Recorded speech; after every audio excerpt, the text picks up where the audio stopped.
स्तुति आराधना ऊपर जाती है, आशीष लेकर नीचे आती है। स्तुति आराधना ऊपर जाती है, आशीष लेकर नीचे आती है। प्रभु हमारा कितना महान, देखो हमसे करता है प्यार। प्रभु हमारा कितना महान, देखो हमसे करता है प्यार। हालेलू हालेलूया, हालेलू हालेलूया। प्रार्थना विनती ऊपर जाती है, उत्तर लेकर नीचे आती है। मिलके प्रार्थना विनती ऊपर जाती है, उत्तर लेकर नीचे आती है। तो बोलो प्रभु हमारा कितना महान, देखो हमसे करता है प्यार।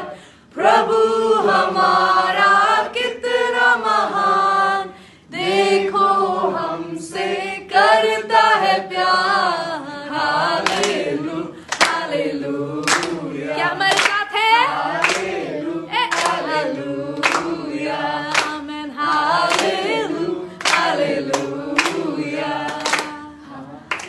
What a joy to be with all of you today. आप सबके साथ जुड़ना एक बार कितना ही आशीष की बात है। Amen. And Matthew chapter 6 says like this, और मत्ती 6 इस प्रकार से कहता है that the word of God, in fact, Jesus was encouraging us to pray and worship the Lord. और यीशु मसीह हमें प्रार्थना करने के लिए, आराधना करने के लिए हमें एनकरेज करते थे। And this is my prayer that that God may bless all of us today. और यही मेरी प्रार्थना है कि परमेश्वर हम सभी को आशीषित करे। And that we may also praise Jesus. और हम भी परमेश्वर की आराधना स्तुति बहुत ही बेहतरीन So wherever तरीके you're से watching us from, let's sing that one stanza together and let's glorify Jesus. तो आप आज चाहे जहाँ से भी हमें देख रहे हैं, आइए इस पद को एक और बार गाएं और परमेश्वर की स्तुति करें। स्तुति आराधना ऊपर जाती है, आशीष लेकर नीचे आती है। हमें स्तुति आराधना ऊपर जाती है, आशीष लेकर नीचे आती है। प्रभु हमारा कितना महान, देखो हमसे करता है प्यार।